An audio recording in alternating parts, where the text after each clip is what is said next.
Hey everyone, Shabby Gamer here and welcome back to our next episode of the Adrenaline SWE Universe Mode. This is our last episode then before we hit our first pay-per-view All or Nothing, which will be uploaded at some point mid-week. You're not going to want to miss the build-up for the show. And here is our opening match of the evening. It is going to be Katsuyori Shibata, joined by his two Japanese strong style compatriots, Daisuke Sekimoto and Minoru Suzuki, taking on Oney Lorcan one-on-one in what is going to be a fantastic strong style match once again. First time I've actually seen Lorcan so far in this universe mode. We didn't see a lot of him actually, but I feel like he's going to be a very strong member of this brand moving forward. Absolutely solid. And there are then Suzuki and Sekimoto. Not quite sure how this has all come across really. These guys just sort of found a mutual respect for each other in a couple of matches we've had earlier in the month, of course. We started off with Suzuki and Sekimoto getting a win over Kendrick and London. Suzuki desperate to be on that first card of the Universe Mode and ended up managing to find Sekimoto is in the same way really, desperate to get on that card, and they joined forces to have that tag team match. Then the week after, getting a 6-man tag match, joining up with Shibata against Worldwide Underground, another victory for them as well. So far it's working really well for these three guys. Now will Shibata be able to get himself the singles victory here? That's the question. Oney Lorcan is a very strong competitor and someone who is going to put up quite a fight against Shibata. But the rest of the night we've got for you here, we've got the two Cruiserweight Tournament Triple Threat semi-finals. We've got Rich Swann versus Angelico versus Trevor Lee. Then later on we've got Ricochet versus Gargano versus Desmond and Xavier. The winners of those two matches will go on to be in another Triple Threat match at All or Nothing for the Cruiserweight Championship alongside, of course, the champion Rey Mysterio. We're going to see a tag team match of Bobby Roode and Petey Williams taking on Jay Lethal and Sonjay Dutt. We have got Adam Cole taking on Martin Kirby. I forgot who it was then. We've got Fala Bar taking on Brian Kendrick. And our main event this evening is going to be a submission match as Zack Sabre Jr. takes on Noam Dar. Noam Dar is going to get himself a main event picture here this evening. That's pretty cool.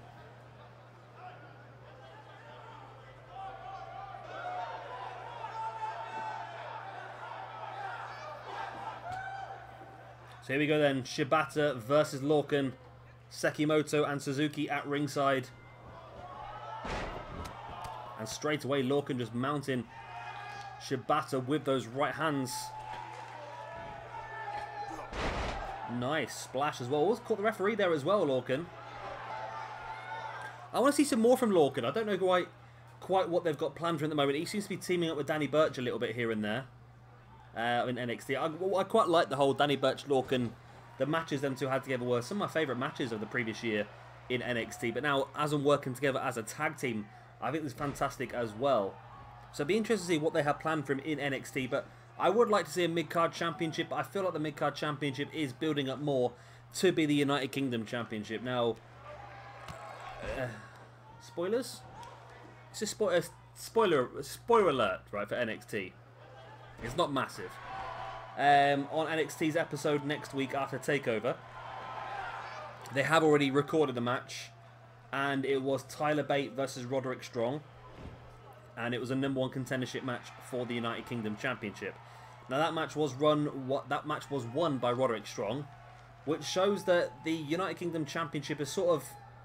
We've seen one match already. Was it Gargano had the match, didn't he, against Pete Dunne? But we're showing now the United Kingdom Championship is not being held specifically for the UK guys, which I like the idea of.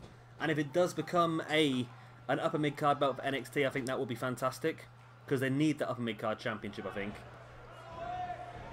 Shibata sending Lorcan into the corner, and a haluva kick there by Shibata, who is showing some incredible strength here against Oney Lorcan. And don't forget then that All or Nothing pay-per-view coming up for you in a few days' time. That's handy, the ice cream van goes past with music on full blast. Yeah, in a few days' time, the All or Nothing pay-per-view headlined by Samoa Joe versus AJ Styles for the Adrenaline Championship. We've got Adam Cole defending his IC Championship against Austin Aries. Red Dragon defending their Tag Team Championships against the Motor City Machine Guns. We've got Paige defending the Women's Championship against Tainara Conte. And of course we will have that Triple Threat Cruiserweight match, as well as another couple of matches which will be a surprise. We'll hold them back into the night, I think. Nice complete shot there, flatliner, if you will, by Oney Lorcan on Shibata. It has been a pretty good match so far between these two. Lorcan just trying to slow the match down now, just pulling back with that reverse chin lock. Shibata, big elbows in the gut of Lorcan. Front chancery now by Lorcan onto Shibata. Drops him in that front slam. Into the pin he goes. One. Only a 1 count.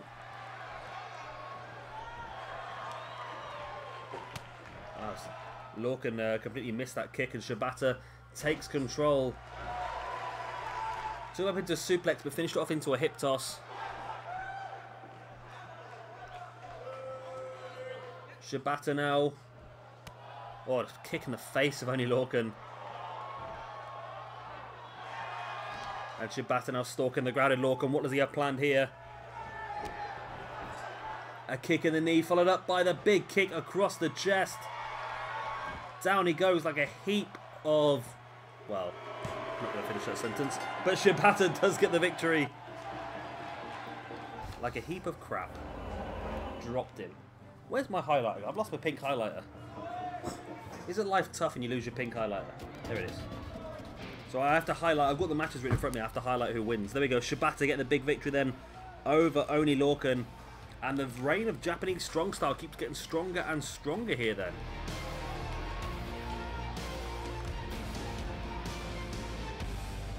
Great win by Shibata. It was a good back and forth match, but it always looked like Shibata was going to get the victory, didn't it? It always looked it. I think Lorcan had his opportunities, but Shibata was just a bit too strong for him, I feel. And there was one of Lorcan's opportunities, only a 1 count, as you can see. Big kick right across the chest as well. Dropped into the pin. And of course that was enough for the 3. And there we go then, Shibata victorious. Japanese strong style takes a step further forward in their quest for domination of adrenaline. And here is our second match of the evening. It is going to be the first of our 2 Cruiserweight triple threat matches here this evening. This one, of course, is Angelico versus Trevor versus Rich Swann. The winner of this one guaranteed a chance at the Cruiserweight Championship at All or Nothing. So, how did these people get here? That's the question. Well, we saw Rich Swann defeating ACH, or Atch. It's not Atch, it's ACH. We saw Angelico squashing Cedric Alexander. And we saw Trevor destroying Sonjay Dutt as well. So that's the way that these 3 guys got here. Trevor added insult to injury as well, didn't he, over Sonjay Dutt, that attack after the match. And like I said, one of these 3 will be joining Rey Mysterio Jr. in a triple threat at All or Nothing for the Cruiserweight Championship, alongside the winner of our other triple threat match later on this evening.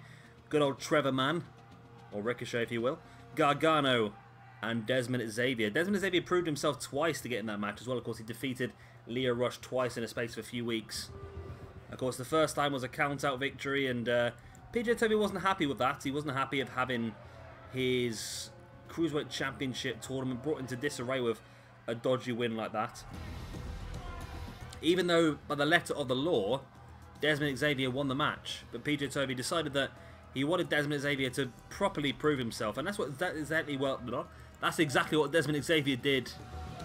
He proved that he was the strongest man and was able to go straight in and defeat Lio Rush once again, that time in a Falls Count Anywhere match. A Falls Count Anywhere match that I don't think actually went outside the ring, which is odd, isn't it? Weird as anything, isn't it, really? Trevor Eagle really going for it on this entrance again like he normally does. You know what he's like. And here comes Angelico then. The guy squashed.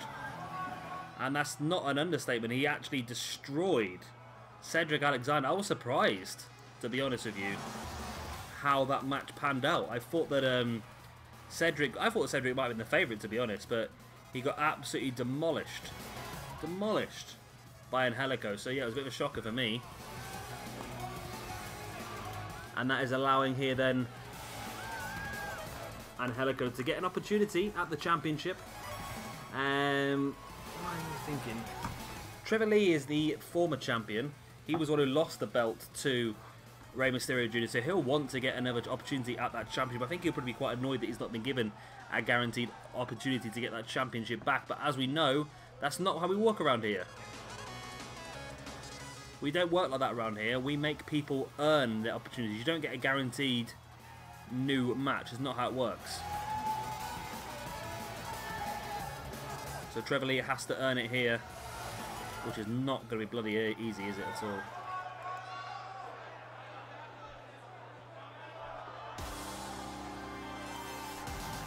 So already in the ring, Angelico and Trevor Lee, and here comes the final man in this triple threat. The man who defeated ACH on his debut, Mr. Rich Swann. You can handle this. You can handle this. So the whole Rich Swann situation in WWE at the moment is... I don't know what they're going to do in this situation, to be honest. Rich Swann was, of course, suspended because of what happened with his wife, Su Yung. There was a bit of argy-bargy and a bit of a domestic, and Rich Swann was arrested on suspicion of, was it kidnapping or something like that? However, that has recently been, all charges have been dropped against him because of a lack of evidence. So they're not sort of saying you've not done it, they're saying there's a lack of evidence. So it's a tricky one. I hope that's not the end of Rich Swann's career in WWE because I really like him, but at the same time, WWE might be a little less happy to use him now. I don't know. I hope not, because I really like Rich Swann. I've met the guy a few times as well, and he was a really, really nice guy. And I hope that's not the end of his run in WWE. It's a shame because it came at such a bad time as well, because it could have been the time when he was about to get the championship, couldn't it? Leading up to that battle against Enzo, I can't imagine somebody else would have jobbed into Enzo again, surely. So it might have been his opportunity, and that's what it is. Apparently, from reading the police report, they just got an argument because they'd been to an indie event where Su Yung was performing, and apparently Rich Swann was less than, what's the phrase? Less than I forgot the word now. I forgot the bloody word. He didn't say very nice things, shall we say. He wasn't very encouraging. He sort of picked all the little things that she got wrong rather than talk about the things that she got right, and she got a bit annoyed, and that caused the argument. But I'm hoping we see more Rich Swann in WWE. You never know. With all the charges being dropped, the two of them are apparently back together anyway, so hopefully life can go on and we can forget about it, to be honest. Oh, a nice knee in the face there by Angelico. Of course, a very good striker with his legs, the South African. One of two South Africans on this roster. Of course, alongside PJ Black as well. Angelico up top. Oh, went for the knees, but Trevor Lee rolled out the way. Rich Swann creeping up behind Trevor Lee now. Brings him back into that stiff clothesline. Angelico drops the outside, just taking a couple of seconds to recuperate. Oh, Rich Swann caught out there. He was on the top, and Angelico caught him out. Angelico now taking the opportunity to boot in the gut of Trevor Lee now. Looking for a Lucha Libre style arm drag, taking Trevor Lee down.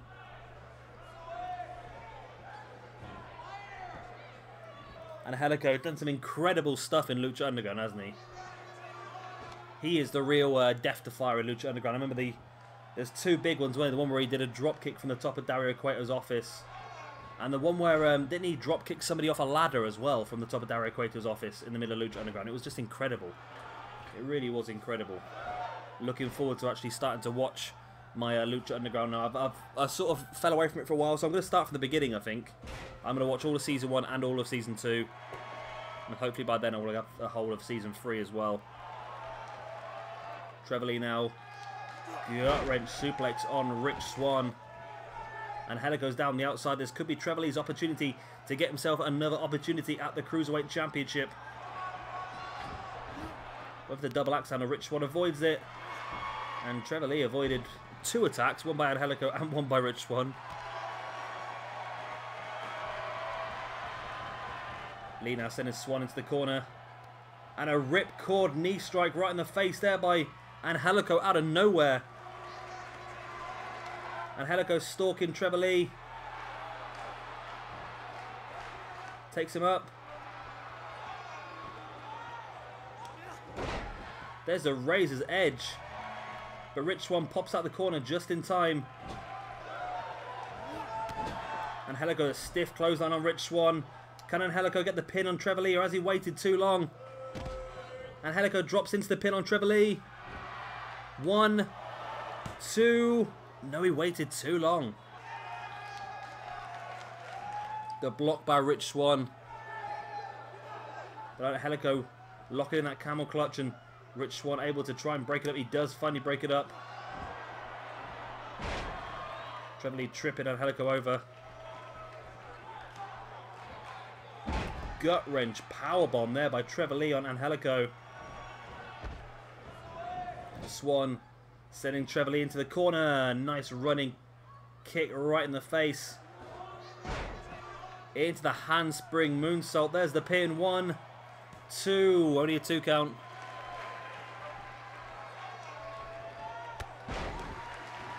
Swann with a dropkick in the back of the head.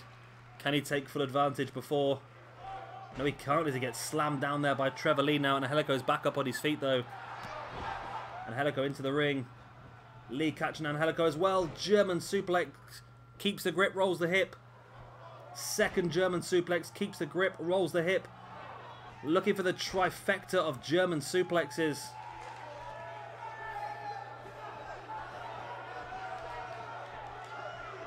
Rich Swann back up on his feet now as well. But Trevor Lee catches him.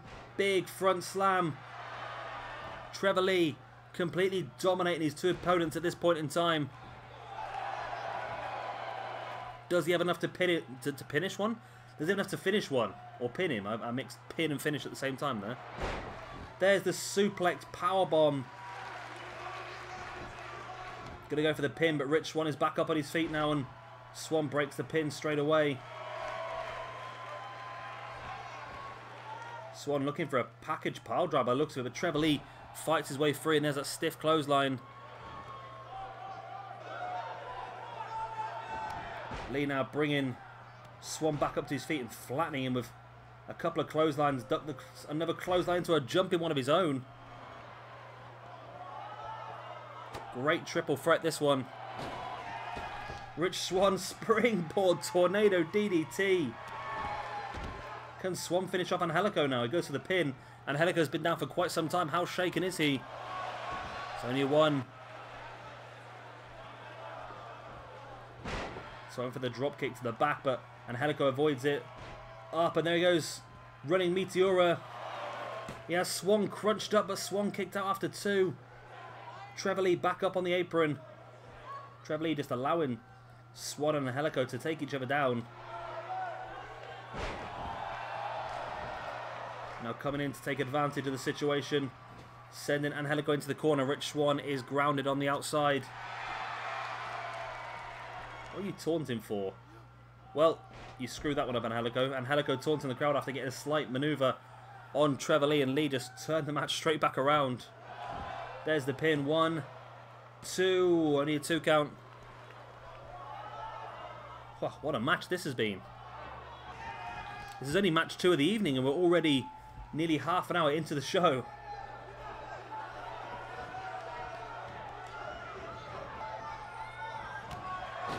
Trevor Lee big clothesline sending Angelico to the outside. Trevor Lee spinning heel kick in the gut, and a big kick to the side of the head of Rich Swann, knocking him completely down. There's the pin by Trevor Lee. 1, 2. Only a 2 count.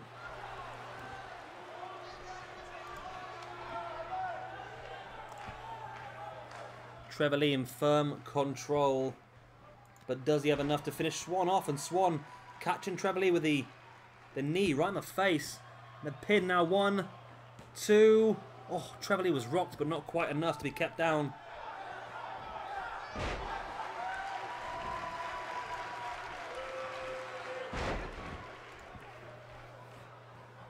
Angelico now rocking the Germans, keeping the great roll on the hip, looking for the trifecta. No, he goes for a suplex instead of vertical. And Rich Swann tried to just jump on top and try and get a cheeky pin while Angelico was a bit shaken. Rich Swann now Saito suplex on Angelico. Swann now heading up top. This could be big. There's the Phoenix Splash in for the pin by Rich Swann. 1, 2, and oh, it's 2. Wow. It's so close. And now locking in this submission hold, but Trevor Lee across quickly to break it up.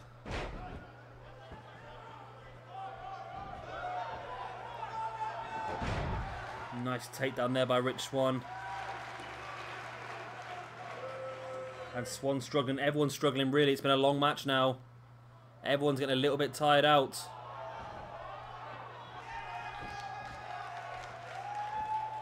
Swann now rolling Trevor Lee through, hooking the arms, wrenching back into that submission, and Trevor Lee is nowhere near the ropes. But he is able to roll it through.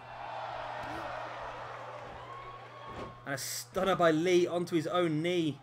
Rich Swann rolls outside the ring. Trevor Lee a big knee in the face of Angelico now as well. Right hand into a German suplex. Angelico reversing. Dropping into a pin of his own. Only a 2 count. Swann's back up. Trevor Lee avoids the kick in the back. Catching Angelico now with the front drop. Rich Swann though sending Trevor Lee into the corner now. Angelico down on the outside. Swann with a big boot in the face of Trevor Lee. Gonna go for the standing 450. Beautiful.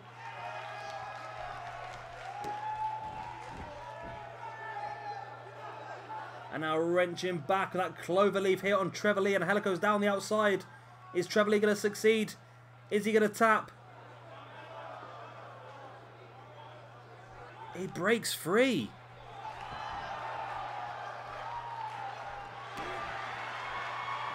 But Trevor Lee now suplex powerbomb, and Angelico's back up. Just in time, and Angelico back up on his feet. Can Angelico take advantage? If he can get rid of Trevor Lee here, which he does, he might be able to steal the win. Here he goes, pulling Swann away from the ropes into the pin. Referee, come on, slow, slow. 2. Oh, Swann's kicked out again. And Angelico sending Swann into the corner. Trevor Lee starting to stir on the outside. Nice spears in the gut there by Angelico. Rich Swann catching the leg of Angelico though and dropping him face first into the mat. Swann heads up to the middle, went for the elbow, but Angelico rolled out of the way, then just kicked Swann in the gut into a pit of his own. 1, 2. Lee was there to break it up on the 2. All 3 guys up on their feet for the first time in quite some time. Angelico reversing the suplex into a bulldog. Swann now sending Angelico into the corner. Big boot in the face. We're going to see the jumping 450 again. We do. Trevor Lee's down. Trevor Lee's getting back up though. There's the pin by Swann. Trevor Lee is there to break it up once again. My God, this match is going, isn't it?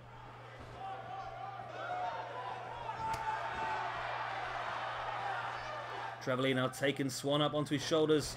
Looking for a powerbomb, but Swann breaks it free. Swann almost stealing it away from Angelico once again. Drop kick in the back by Swann on Angelico. Does he have a big maneuver to finish him off? He's lining him up and Trevor Lee is still outside grounded. There's that Falcon Arrow Michinoku driver into the pin. 1, 2. Oh, it's only a 2. I don't think Lee got there in time, but Angelico just had enough left in the locker to kick out. Swann with the elbow in the knee. Jumping into a DDT. This freaking match, I tell you. I tell you, this match is insane. Swann looking for the ace crush and got caught in the boot right on the side of the head there by Trevor Lee. Now Lee going to drop into the pin on Angelico as well. 1, 2. Oh, again, it's so close to a 3.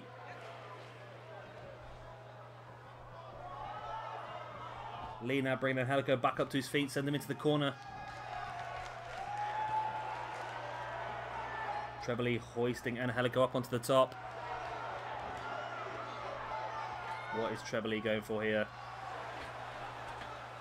I don't think it's going to be good for Angelico either way. Superplex. And a boot right in the face as well. And now wrenching back, looking for that submission win. And Rich Swann with the drop kick into the back of Trevor Lee. It took 2 of them to finally get Trevor Lee to release it.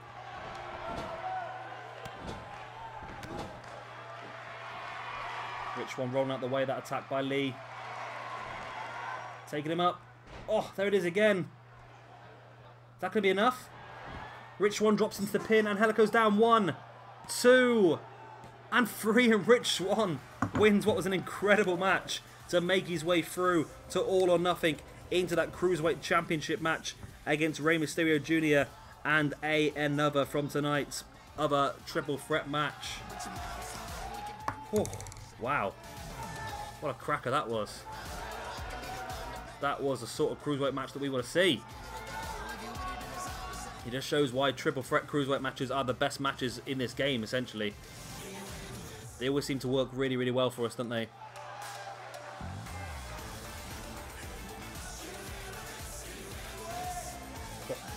Look at that boot right on the side of the head as well.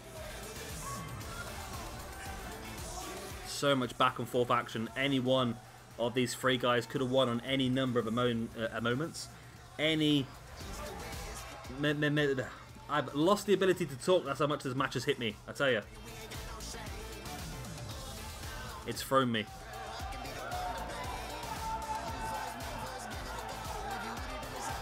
But Swann eventually got himself the 3 count. Not at this occasion, though. There's a hell of a longer... Oh, we're going to cut all the good highlights out, aren't we, by the looks of it? Yeah. Yeah, we'll have the good highlights on there, I suppose.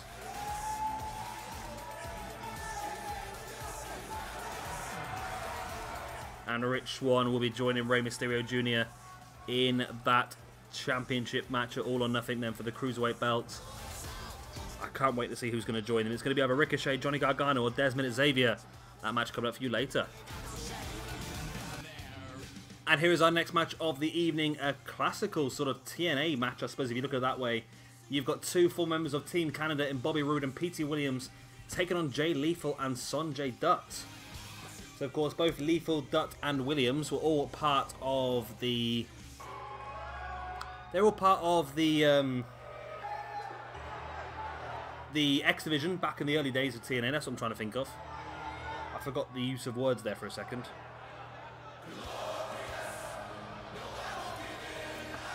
Glorious. I like Bobby Roode. I never used to be a massive fan, I must admit, but he's winning me over. I like him. I think he's great. He's a great storyteller in the ring, but I think as an actual wrestler himself, I don't think he's ever going to win the wrestling awards, but like I said, as a storyteller, I think it really does work.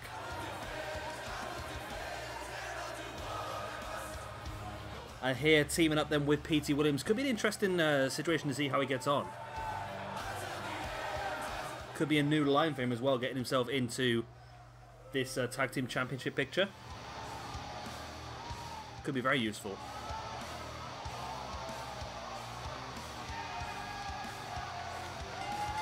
So there he is then, Bobby Roode.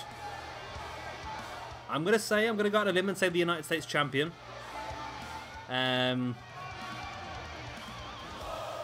Because I'm recording this before. I intend to get this video uploaded before the Rumble. But time-wise, I'm struggling at the moment, so I'm hoping I'm going to be able to. So I'm going to say he's United States Champion at this point in time. I do know, of course, he is defending his championship at the Rumble, so there's a chance that he may have lost it by now. But I don't think he would have done. I don't think he would have done. That would have been a bit crazy for him to lose the belt this quickly, but that's WWE for you, I suppose. So the Glorious One, Bobby Roode, then teams up with his former Team Canada stablemate in Petey Williams. Because PJW was a massive fan of TNA in the early days. Because just like me, he sort of fell away from WWE when things weren't going that great in WWE. We sort of fell away from it, stopped watching it for a bit, and I got back into wrestling when PJW introduced me to TNA. And I really enjoyed TNA, and it was only from going to TNA that I finally went back into WWE eventually, and yeah, TNA just... TNA got me back into wrestling, but I watch TNA now, and I'm pretty sure they get me out of wrestling at the same time. They're not looking that great, are they, really? To be brutally honest with them.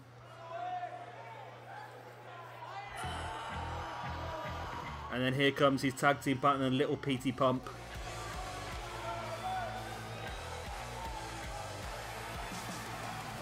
There he is, Petey Williams. I think this is more the up-to-date Petey Williams, do you think? So I've not really watched a lot of TNA recently. I've watched a few odds and sods, but is this the newer version of Petey Williams, I think, isn't it? The one that obviously wrestled at Bound for Glory and so forth.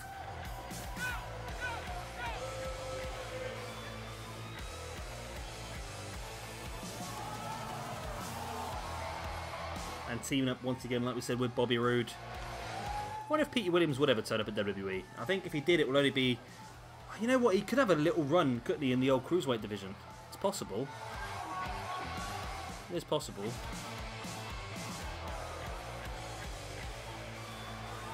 Definitely possible. But I don't know, with the exit of Enzo Amore, which...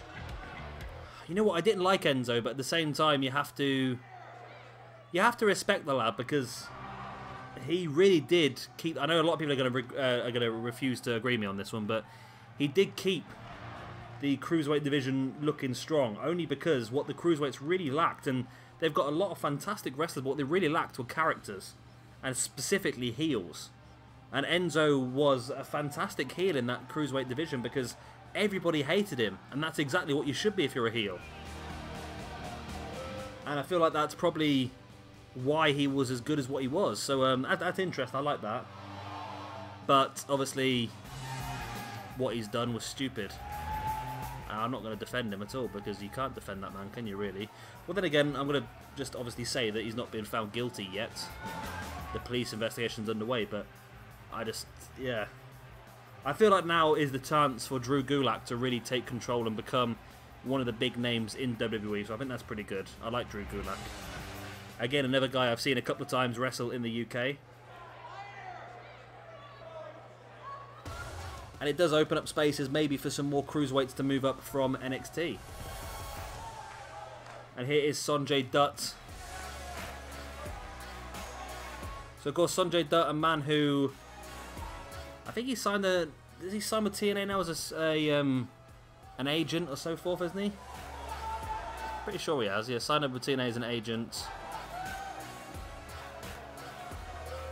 And other bits and bobs. I don't think he's wrestling. He's wrestled every now and again, doesn't he? But I think he's going to be used less and less in the ring now and more. I think he is. Am I right? Am I right? Or am I? I'm probably wrong.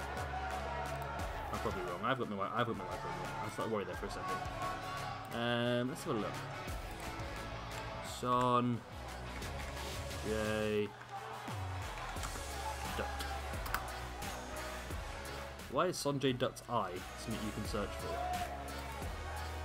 Right, Wikipedia. He's currently signed with Impact Wrestling as both a wrestler and a member of the company's creative team. Yeah, I was right then. Yeah. I knew he was. So what's Sonjay Dutt's eye? Ooh, God. Wow. What happened there, then? There's a very disgusting picture of Sonjay Dutt's eye.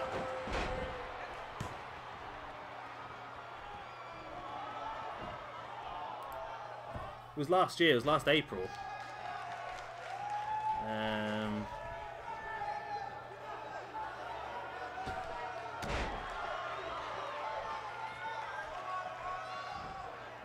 Ooh. He got He got a knee in the eye and it all swelled up and they had to drain the fluid from it. That looked disgusting, that did. Well, I'm going to ignore that then. Let's get back to the match at hand. You would think that Bobby Roode will be the favourite to dominate this match. But then again, Jay Lethal is pretty damn good himself, isn't he, really? Let's face it. Jay Lethal, someone who has... He's been Ring of Honor champion now, hasn't he?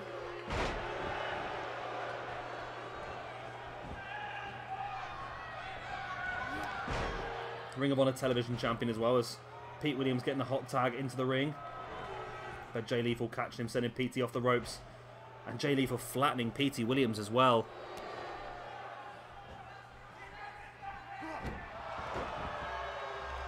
Bobby Roode finally back up on the apron. That's your opportunity to get the win there, is when somebody's tagged out and they're just not with it. And I wish tag team matches did work a bit better on this game. Sometimes they work really well, but sometimes they do go a bit rough.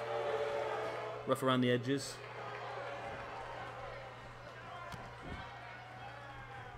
So Dutt now bringing Petey Williams back up. Petey taking Dutt down. Back up on his feet. Went for the Ace Crusher, but Jay Lethal just forced him away. Lethal boot in the gut. For now taking taking Petey Williams up, shall I say. And dropping him in a brainbuster. Brainbuster. Dutt now front chancery once again on Petey Williams, and I'll tell you what, Jay Lethal is definitely dominating this match now. Since Bobby Roode went out, Pete Williams had a little bit of offense, but it has all been Dutt since then, hasn't it? And now Petey Williams looking to lock in the sharpshooter. Oh, I think there's a rope break straight away there, I think. Of course, Of course, Petey Williams is a member from Canada. Hence the Team Canada allegiance, I suppose, if you look at it that way. Oh, there's a Canadian flip pile driver. Canadian Destroyer. Out of nowhere, that was. Into the pin he goes. One. And Dutt's there really quickly to break it up. It was terrible ring positioning, really, by Petey Williams. Needed to sort of bring it away from the corner of Sonjay, Dutt, and Jay Lethal.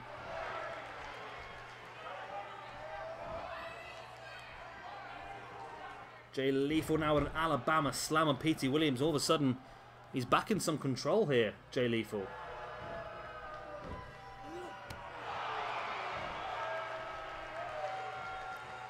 Lethal now bringing Petey Williams back up. Oh, big clothesline by Petey Williams. Now dragging Dutt in a complete random circle for no apparent reason. And Jay Lethal does make the quick tag, and just makes Jay Lethal a little bit green. He's got a little green tinge to him.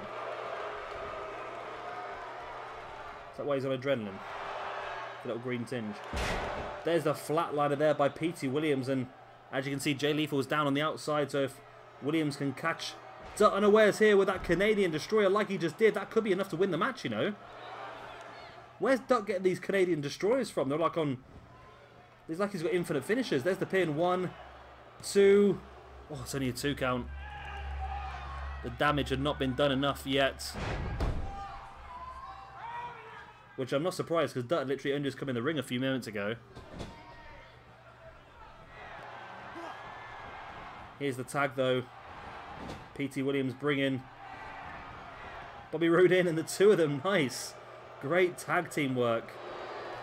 Then into a Northern Light suplex. Bridges for the pin. 1, 2. Oh, that would have been a great finish to the match, that would have been. Petey Williams, great Tornado DDT. And Team Canada really showing their experience working as a team together. It's been about a good 10 years, isn't it, since they wrestled together like this. But they are doing incredibly, incredibly well. Sonjay now up with Bobby Roode on his shoulders into the air raid slam.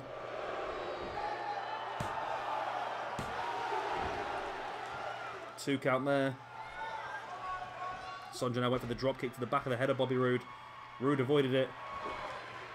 And Sonjay with a big knee in the gut of Bobby Roode. Looking for... Oh, he hit it. The Cedo Solo thought he was going to go for an ace crusher, but 1.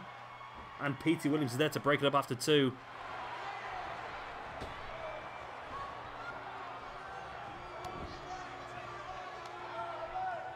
Sonjay now bringing Bobby Roode back up, send him into the corner. Heading up to the top, Sonjay into a nice Hurricanrana. Sonjay heading up to the middle rope. Bobby Roode getting back up to his feet. Sonjay got planned. Jumping with a double axe handle to the spine of Bobby Roode. This is only match number 3 and we're already nearly 50 minutes into this bloody show. And we've still got another triple threat match to come for you. We've got our big submission match main event, as well as Adam Cole versus Martin Kirby and Fala Bar versus Brian Kendrick. Nice gut buster there by Jay Lethal on Bobby Roode. Lethal bringing Roode back up. Front chancery. Jay Lethal now over the top with a cutter on Bobby Roode. Lethal now heading up to the top. Looking maybe for a Macho Man elbow. Looks like he is. There it is, the big Macho Man elbow by Jay Lethal. Black Machismo. Oh, Hurricanrana into the corner as well, face first.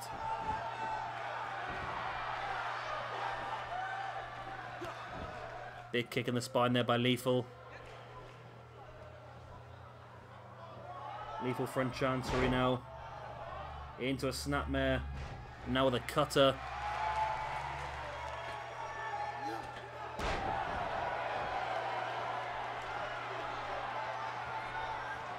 Lethal bringing Bobby Roode back up to you, but Roode catching Lethal with the jawbreaker. Into the double R spine buster.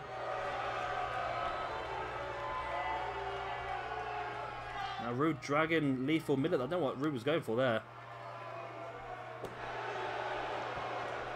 A big boot in the upper thigh. Roode now looking for potentially a glorious DDT. And there it is, the glorious DDT by Bobby Roode on Jay Lethal. There's the pin. Petey Williams in. Oh, it's only a 2 count. How the hell's that happened? I was convinced that was going to be enough, you know. It's jawbreaker there then by Jay Lethal. And into the Sister Abigail there by Jay Lethal. Brings in his partner, Sonjay Dutt.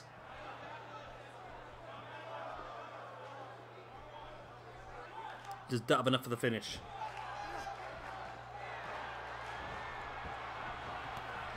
Big knee in the gut there by Bobby Roode, and a big clothesline as well. There's the tag by Bobby Roode into Petey Williams.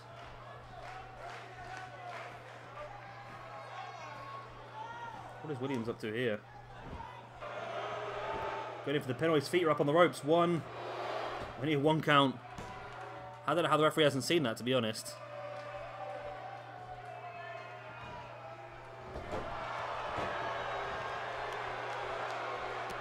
Petey Williams continuing the assault though to the back of Sonjay Dutt, bringing him back up to his feet. And what was that, Petey? Then he just decided to change his mind and started looking at Jay Lethal instead. And quick roll up here by Petey. Oh, it's only a 2 count. It's dodgy as hell that was, wasn't it? So what was going on?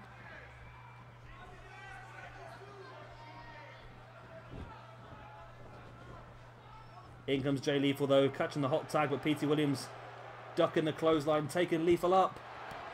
Oh, Lethal fighting free. And a stiff clothesline taking Petey down. Another running forearm. Flips back up to his feet and went for another running forearm. Completely missed it. And this time he hits it. Lethal now heading up top. Looking again for another Macho Man elbow. Boom, he hits it right to the heart. Drops into the pin. 1, 2. Oh, Bobby Roode got there on the brink of 3. Wow. If Sonjay Dutt was still up on his feet, he would have had that, I think. I think he would have had that. Went for the step of Inseguri, but Jay Lethal avoided it. Petey Williams now with Jay Lethal up on his shoulders. Reverse DDT. Bobby Roode nowhere to be seen. dropkick to the back of the head of Petey Williams. One more big maneuver could finish this one off for Jay Lethal and Sonjay Dutt. Dropkick right to the side of the face once again.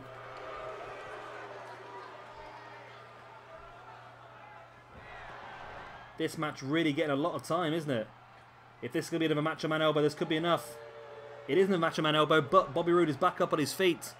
Boom, there it is, the Macho Man elbow. Doesn't go for the pin, though. Why is it not going to go for the pin? Oh, nice. Suplex backbreaker there. Oh, but Jay Lethal turned his back for half a second. And Petey Williams disappeared off with a hot tag, and Bobby Roode really not able to take any advantage as he gets caught with a DDT by Jay Lethal. Lethal now into a neck-breaking arm Roode. Lethal demolishing Bobby Roode. Oh, stiff right hand and a running knee strike there by Bobby Roode, but Jay Lethal getting up. Got up a second time, but Roode catching him once again. Against the apron. Oh, but Lethal just ducks him on the outside. And the team of Jay Lethal and Sonjay Dutt in control of the match at this point in time.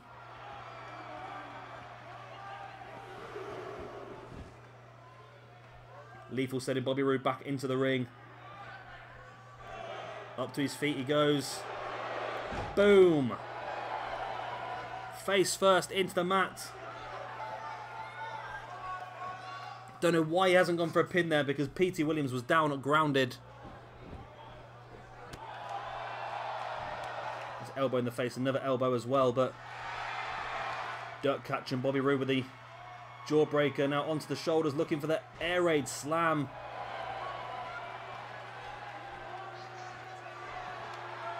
And he's up on the turnbuckle taunting. Is that wise? Is that wise indeed? Bobby Roode now with a jawbreaker on Sonjay Dutt. A boot in the gut. And here we go, Bobby Roode looking for it. Glorious DDT. Boom. Elevation and rotation on that as well.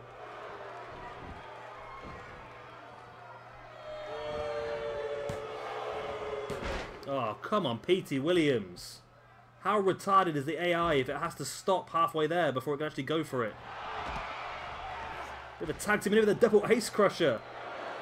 Is that enough? Petey heading out of the ring. Bobby Roode now over the top cutter. Jay Lethal's down the outside. If you can get a big maneuver here, Bobby, you're going to win this match. The double R spinebuster might just be enough. Jay Lethal's down and out on the outside. You've got to go for the pin, Bobby. Go for the pin. Wow, this game is so stupid. Why did you not go for the pin after your big signature maneuver?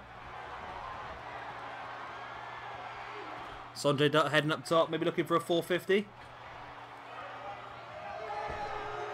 Oh, bloody hell.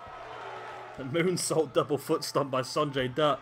There's the pin. 1, 2, and oh. Wow, I need 2 count. I thought it was going to be a 3 then, to be honest. Nice dragon screw there by Bobby Roode. Still don't understand why he didn't go for the pin after that double R spine buster.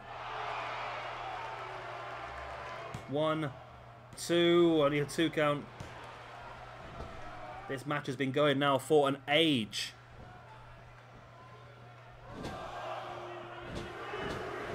Look at Dutt just slamming the face of Bobby Roode into that top turnbuckle pad. Thing is, this match has been going for such a long time, but it is still actually a pretty good match in fairness to it.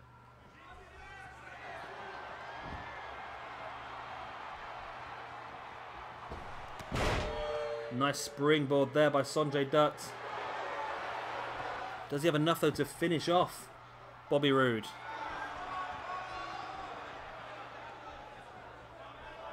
Looking for that head scissor, getting the swing on it and taking him down.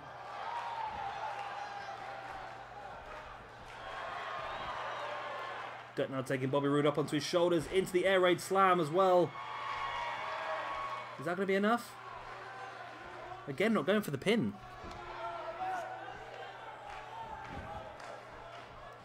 Why are people not going for a pin when they get a chance? Bobby Roode taking Sonjay up on his shoulders, dropping him into that spinning neck breaker.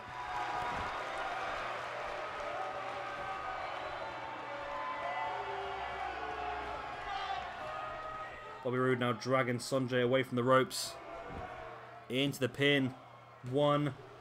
Only a 1 count. Petey Williams, a fresh man, coming back into the ring.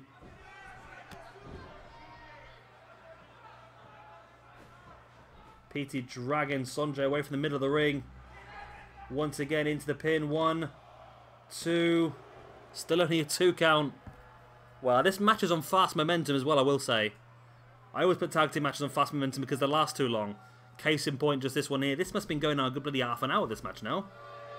Literally, we're not even halfway through the card this evening. We're already at an hour. I don't know if that's a good thing or a bad thing. You'll have to let me know. As Petey Williams now rolling Sonjay Dutt through into the sharpshooter. Will Sonjay tap out from the sharpshooter here? It's possible. He does. Sonjay taps out from the sharpshooter. And finally, Bobby Roode and Petey Williams get the victory. Wow. Wow, wow, wee, wow. What a match that was. That was incredibly long, that match, wasn't it? There was a flatliner. Another Canadian destroyer. There was just so much in this match. The air raid slam. The Salida del Sol as well. It's just been so... This was all like the first 5 to 10 minutes of the match, but there we go. Team Canada reignited after 10 years. Get themselves a victory with Petey Williams locking in the sharpshooter. Handshake there by the two guys. They're more than happy with that win, aren't they? Great win. Let's hope the rest of the card is a little bit shorter than this, eh?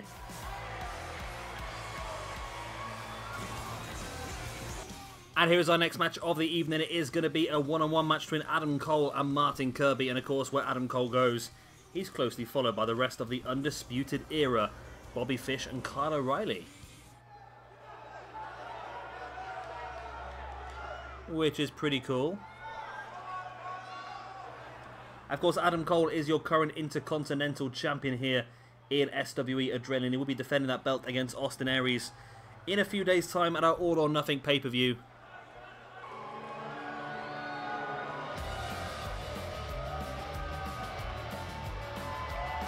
And there they are, covered in gold from head to toe. You've got your current tag team champions, Red Dragon, Kyle O'Reilly and Bobby Fish. Your current Adrenaline Intercontinental Champion, like I just said, Adam Cole. These guys are dominated SWE Adrenaline here. And of course, not only that, but Tainara Conte as well, who seems to have come away from the Undisputed. That one appearance she had with Undisputed Era seems to have... it's just a bit about it. I don't quite know why, because I thought that was pretty cool, having her in there. But she will be going for the Women's Championship at All or Nothing as well. So if she wins that, Undisputed Era are going to dominate SWE. They're going to have 4 out of the 5 championships. The only one left would be Samoa Joe or AJ Styles' Adrenaline Championship. But of course, that does mean that Red Dragon will have to successfully retain their championships against the Motor City Machine Guns, and that Adam Cole would have to successfully retain against Austin Aries as well.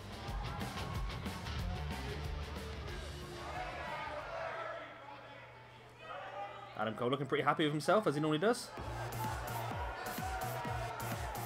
And here is his opponent then. Bloody, this game is wank, isn't it? It really is. Okay, so once again, the game has removed all of the logos from a wrestler. You know they were there because you just saw him on the loading screen. It's removed his face scan, it's removed everything because this game is terrible and does not work. 2K, my god. Ukes, can't you pull your finger out and do something bloody right? There's been that many updates to this game since it was released. Why is this problem still happening? And it happened on last year's game as well. I don't get it. I really don't. It's such a simple thing that they just seem to have just got completely wrong. But there we go. Martin Kirby making his first ever appearance in SWE. Hampered by the fact that his face scan and everything's disappeared. But there you go. That looks terrible, doesn't it? He looks awful. Right, Adam Cole versus what's supposed to be Martin Kirby. It looks okay now. When you can't see him, he's okay. Adam Cole sending Kirby solidly into the turnbuckle. Now rolls him through to a super kick right in the neck. Wow. That's pretty insane. Another boot right in the spine there by Adam Cole. A knee in the spine as well. Adam Cole dropping into the pin. Pretty early. Referee so slow. Not even a 1 count because of how slow the referee was, really. Adam Cole then now wrenching at the neck of Martin Kirby. Adam Cole heading up to the top. Into a stiff elbow drop. Now just running around circles around Martin Kirby here. Cole bringing Kirby back up to his feet. Into a vertical suplex, and Kirby yet to get any offense here whatsoever. He is being demolished here by Adam Cole, who now drops a boot right in the face of Kirby as well. Of course, we've already seen Adam Cole wrestle once this month. He absolutely demolished Enzo Amore before destroying him as well, alongside the rest of the Undisputed Era. Cole once again, oh, this time just dropping the brainbuster onto the knee. Kirby, they're fighting back, got a jawbreaker there on Adam Cole. And then slamming Adam Cole face first into the mat, and Martin Kirby all of a sudden getting some offense here. Martin Kirby, could he pull this off? Well, it was short-lived. Elbow to the back of the head. I was about to say if Martin Kirby could pull something off here, it would definitely put him into some sort of, well, a much better place than what he is at the moment. He's getting a massive opportunity here on Adrenaline to show what he can do. Adam Cole taking Kirby up. Oh, making him think about this as well. Letting the blood run to the head of Kirby, which really weakens the legs. Vertical suplex, wow.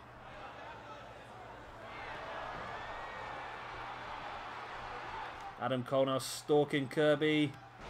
Running knee strike right to the face. Adam Cole drops into the pin. 1, 2, and 3. And Adam Cole picks up an easy victory here over Martin Kirby and continues to show his dominance. And then we get a strong win here by Adam Cole over Martin Kirby. Oh, Kyle O'Reilly, the job is not done already by the looks of it, as Adam Cole has a hold of a chair now. This could be bad here for Martin Kirby. Oh, here is Austin Aries, the #1 contender for Adam Cole's Intercontinental Championship. And Austin Aries cleaning house, has a hold of the chair now, saves Martin Kirby. But I think he was more interested in sending a message to Adam Cole for All or Nothing. And here's our next match of the evening. It is going to be Fala Bar taking on Brian Kendrick.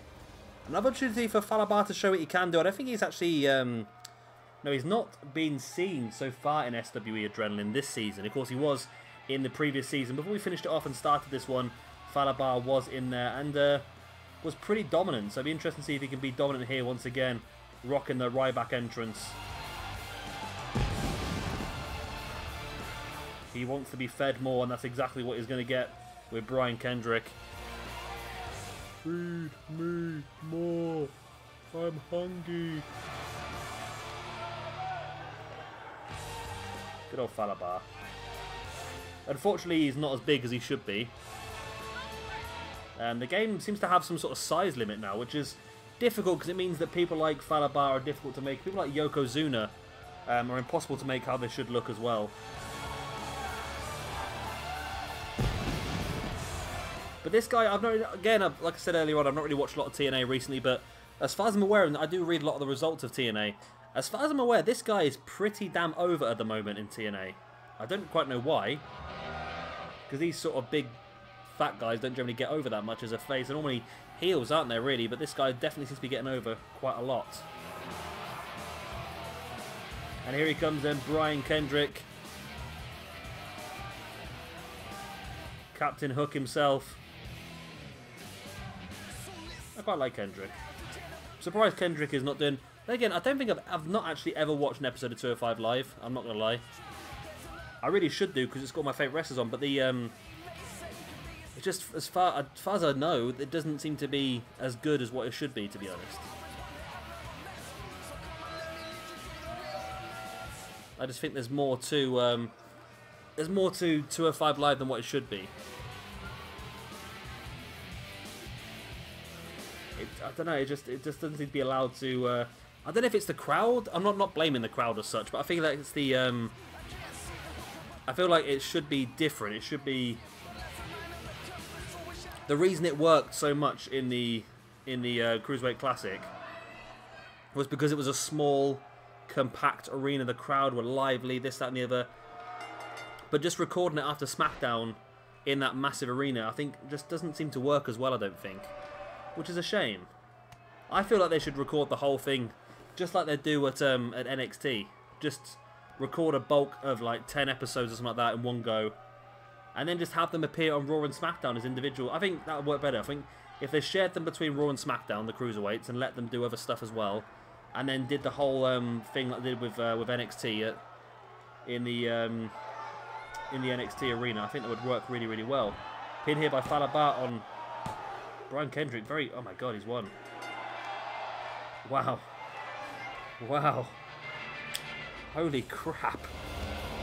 Fala Bar just demolished Brian Kendrick. Just dropping him with that butt in the face in the corner.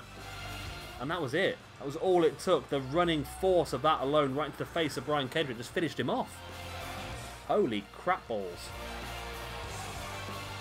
So we've had two matches where it's been really, really fast. Adam Cole versus Kirby and Fala Bar versus Brian Kendrick. The rest of the show has been really long so far. But those two matches really...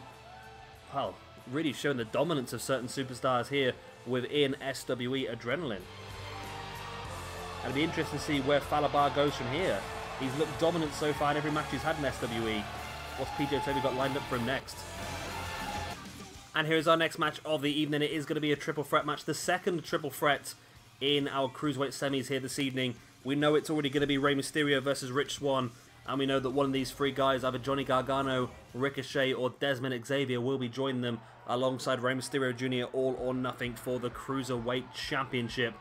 Either way, I think in this match, it's going to be awesome, isn't it? Let's face it. Ricochet, Gargano, and Desmond Xavier in the ring at the same time. It doesn't get much better than this. But then again, they've got a hell of a match to follow after that triple threat match we had earlier on this evening. That triple threat between Swann, Angelico, and Trevor was very impressive. We're going to be close to a 2-hour show here this evening, aren't we? Which is going to mean that I might not get this video uploaded before the Rumble like I was hoping to. Which is frustrating. But there we go. Ricochet making his way to the ring. King Ricochet, good old Trevor man, of course, was shown at TakeOver. As you do. Which is pretty cool. I wish they didn't do that, to be honest, though, because, like, EC3, spoilers, by the way, EC3 was shown at ringside for NXT as well, and I just thought it would have been so much better if he'd been, like, a surprise entrant at the Rumble, or if he'd just turned up as a surprise as part of the tapings. They're getting worse at this now. Like, War Machine, Ricochet, Candice LeRae. Like, if Candice had just... If they hadn't announced Candice LeRae and she'd just jumped the barricade in that match between Gargano and Almas, I would have marked out. But because I knew she was ringside and because I knew she'd been signed, it was so obvious what was going to happen. And I just wish they would stop telling us this stuff. Just let it happen. I really want the surprise. I want the surprise aspect. I know we don't help ourselves when you start reading rumours and spoilers and so forth. Like, I've read spoilers already. I know some of the people that have turned up for the Rumble. Again, I'm going to talk about the Rumble, even though for you guys it's probably already happened. But I know some of the people that have turned up at the Rumble, and it's frustrating, isn't it? Because I do it to myself, really, because I know there's certain people backstage or certain people have been spotted in the airport. Then again, just because they're at the airport doesn't necessarily mean they're going to be there, don't get me wrong, but it's just... I'd rather have the surprise. That's what I'm trying to stay away from at the moment. I know there's going to be a lot of surprise in the Women's Rumble because there's only 18 women on the main roster, so there's going to be 12 women that are going to be either NXT or going to be legends. Maybe even a return or two, you never know. And the main show, there's 18 men on there as well, 18 men, with the dropping of Joe and that sort of stuff. So, again, there's 12 people we don't know about, but a few of them are obviously going to be off the main roster still, but I'm hoping there's going to be a few. I want to go back to a 40-man Rumble as well. That'd be pretty cool. But yeah, it frustrates me that Like, Ricochet could have just turned up on 205 Live one day. Would have been a massive pop. War Machine could have come out and made the save. Because War Machine versus Red Dragon has got to happen pretty soon, isn't it? But if Red Dragon were like destroying, I don't know, like Street Profits and War Machine came out and made the save, that would have been a massive pop again, and they just take it all away from themselves by announcing these things. I don't know why they do it, I really don't. They're absolute dumbos, aren't they?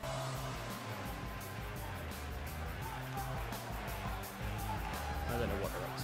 Strange people. Anyway. To get here, Desmond Xavier had to beat Lio Rush twice. First time by countout, and second time the week after in a no holds barred, no disqualification, falls count anywhere match. To prove himself, because PJW wasn't happy with the countout victory. We also saw last episode Johnny Gargano defeating Dragon Lee. And we also saw the episode before that, Ricochet defeating Kushida. And that is how the three guys made their way to this match. But only one of them, like I said, will join Rich Swann and Rey Mysterio Jr. at All or Nothing for the Cruiserweight Championship. Oh, nice head scissors takedown there by Ricochet. Interesting to see what's planned for Ricochet then. Will he end up on 205 Live? The fact he's been announced he was announced in the crowd at NXT makes me think he's going to go into NXT, which makes me wonder whether he actually will end up in 205 Live or whether they see him as more of a singles competitor. Because he could have quite easily wandered straight into 205 Live and really improved that brand, but the fact that he's done what he's done makes me feel like that's not the case with him. I know, it's an odd one, isn't it? But oh, nice springboard. Phoenix splashed the middle rope, and Desmond Xavier now catching Trevor Lee over the... Trevor Lee? That's Ricochet. I'm getting confused now with Trevor Lee and Trevor Mann. Ricochet bringing Xavier back up to his feet. Springs off the ropes into a nice big boot. Gargano with a back elbow on Ricochet. Into a sit-out scoop slam. So I wonder if Ricochet will be renamed or whether they will keep him as he is, because they have been talking about him as Ricochet Trevor Mann, or Trevor Mann, Trevor inverted commas Ricochet Man. So it's sort of like they've acknowledged the Ricochet part of it, but at the same time, the fact they've gone for Trevor Mann and not just Ricochet makes you wonder whether they are actually going to rebrand him. I don't think they should, to be honest, because I think as a brand he's built himself up so much over the last 10, 15 years that you are probably taken away from yourself, but it's all down to the argument between merchandise, isn't it? Merchandise sales and who owns the brand and that sort of stuff. So it could be, you never know. Gargano now bringing Desmond Xavier back up to his feet, dropping him face first.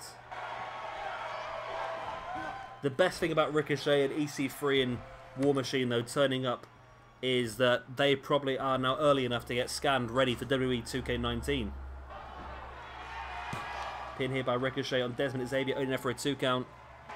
See, I'm always thinking ahead, aren't I? Always thinking ahead. Desmond Xavier fights out of the head scissors. Nice forearm there by Ricochet. I do apologise I didn't hear all the cars outside. It's a bit warm in here, so I like to open the window, but I always forget how bloody noisy it is. Gargano, Northern Light suplex, bridges for the pin. Desmond Xavier's down, but only a 1 count. Gargano now sending Ricochet into the turnbuckle face first. And instead of doing anything about it, he's just going to stare him down. And that way he gets caught there by Desmond Xavier with a running tornado DDT. And Xavier, instead of working over Ricochet, decides to go out. Now he does change his mind. Comes back in to take Ricochet down. But Gargano follows him in, so Desmond Xavier concentrates on Gargano first with that tornado DDT. Ricochet still very much having a conversation with that top turnbuckle pad.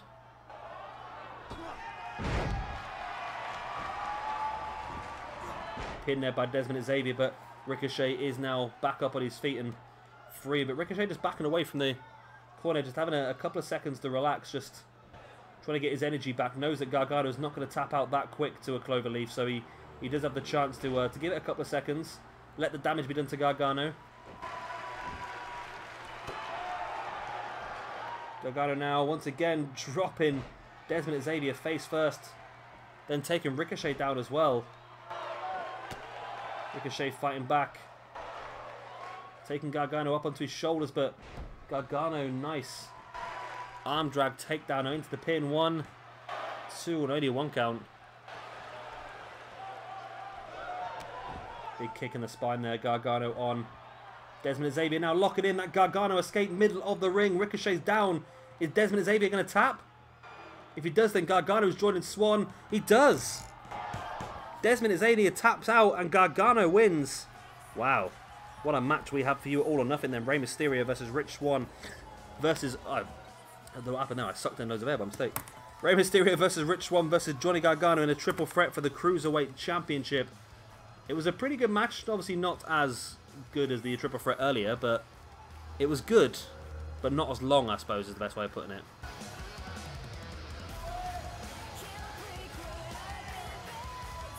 It could have gone any way here, really, but it went the way of Johnny Gargano.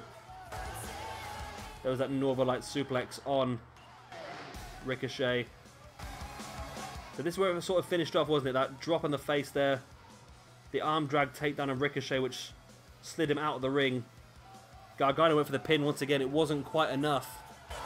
But then took his opportunity to just roll Desmond and Xavier over and lock him into the Gargano escape for the submission victory. And there we go then. Johnny Gargano wins the match and goes on to All or Nothing for his first opportunity at gold here in SWE. Of course, Rey Mysterio's Cruiserweight Championship. And here is our main event of the evening. Zack Sabre Jr. takes on Noam Dar in a submissions match. Now, the idea behind this one from PJ Tovey was the fact that he loved the Cruiserweight Classic match between these two so much that he wanted to relive it here in the main event of Adrenaline. Noam Dar's first opportunity to really show how good he is, really. He's been involved in bits and bobs, Noam Dar, but he's never really been given a true main event picture. So this would be pretty cool to see how he gets on with that. And of course, Zack Sabre Jr. is someone who has had some good times. Former Throwdown champion. Former Octane champion as well, I think, maybe? I don't think I'm right there. He's definitely a former Throwdown champion. Because I remember him defeating CM Punk with a GTS at the beginning of like Season 3, which was pretty awesome. I think he went into Season 3 as the champion. We are going to see a lot from Zack Sabre Jr. moving forward, though. I do feel like at some point we are probably going to do a brand of just sole European wrestling just for a few weeks just to see how that goes on. But I think that would be really cool, actually, looking at the roster we could have. These two guys, of course, Zack Sabre Jr. and Noam Dar. We've got the likes of Aleister Black, Rusev, Sheamus, Cesaro, the British Bulldog, Drew McIntyre, or Drew Galloway, whatever you want to call him these days. And then you, of course, use all the indie guys. Well, you've got Jack Gallagher's on the game as well, of course. Then you can start using some of the indie guys. Well, your Mark Haskins, Jimmy Havoc, Pete Dunne, Tyler Bates. You've got Wolfgang. And you can sort of go out as well. There's a lot more European guys that we could use as well. You've got the Urban German, Damac. The Urban German. That was just... That really ripped me to shreds when I first read that. I was laughing my head off, I tell you. Really was laughing my head off.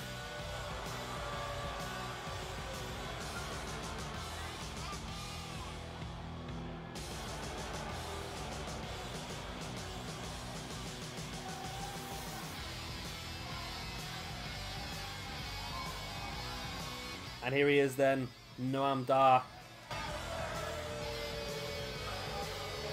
I think, yeah, like I say, Noam Dar not really been given the big opportunities so far in SWE, so I'm interested to see exactly what he can pull out here. This is his real chance to prove what he can do. Because at the end of the last season, he was very much the lowest man on the roster. He didn't really do much at all. But here he has a chance to really prove himself once again. Arm breaker there by Zack Sabre Jr. Remember, this is a submissions match, so Zack straightway going after the arm of Noam Dar. But Dar fighting back with the attack in the knee of Zack. And you've got to remember that Zack will probably go for something more along the lines of an arm bar, maybe. Whereas Noam Dar will probably go more for the knee bar. That's more his kettle of fish. So you can see them both sort of working down those particular parts of the body early on, can't you? Zack damaging the arm, and obviously Noam, when he got the opportunity there, go for the kick in the leg as well.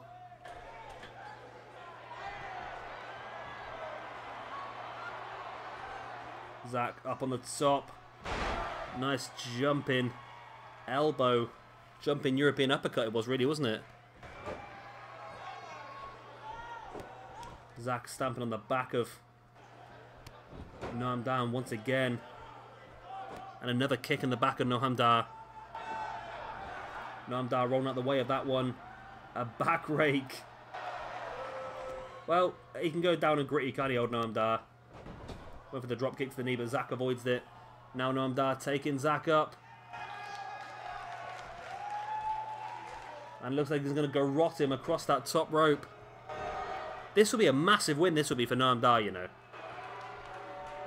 And PJ Toby sees him in, and we have, I believe, if my memory serves me correct, I believe me and PJ Toby may have seen this match live as well. It was one of the first ever matches we went to see, one of the first ever shows we went to see. I'm pretty sure it was Noam Dar versus Zack Sabre Jr. on that card. It was brutal. The whole thing, you've seen Zack Sabre Jr. before when he pulls the fingers back one by one.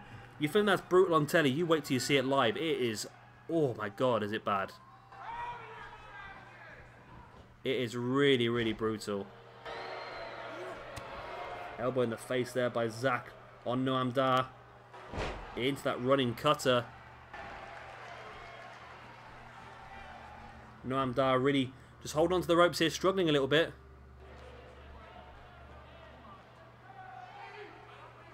Zack sort of establishing a base here. What's he going to go for? Both guys dropping down to the ground down below, straight into the barricade. Zack sends Noam Dar, then once again, oh, back first into the barricade.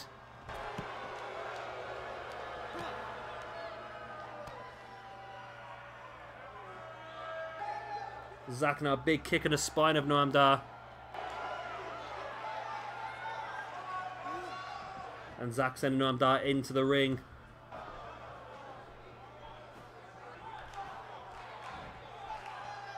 Zack, does he have that armbar ready to? No, he's gonna go for a bow and arrow submission here, locking it in. Noam Dar looking very uncomfortable in this bow and arrow submission. Well, Dar managed to hop free actually into a pin, but wasn't quite enough. Then jumps straight into the guillotine there by Zack Sabre Jr. The guillotine chokehold, just cutting off the blood flow to the head of Noam Dar, but Noam Dar does break free, manages to roll it through actually, but you see he's struggling a bit. And Zack now does catch Noam into the armbar, but Noam managed to grab a hold of the rope straight away.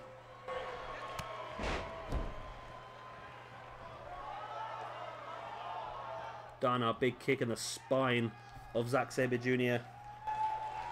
before just twisting the arm and wrenching back at the neck. Don't know whether this will be enough to get the victory, but definitely it will make Noam's life very uncomfortable.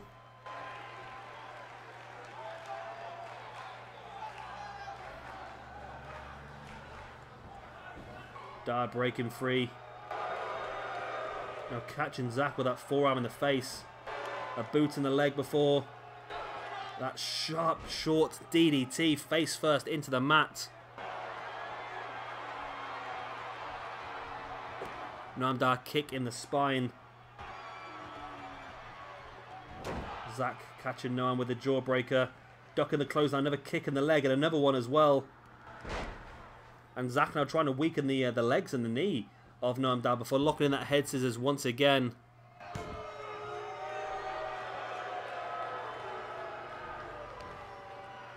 Zack now just pinching the shoulder of Noam Dar.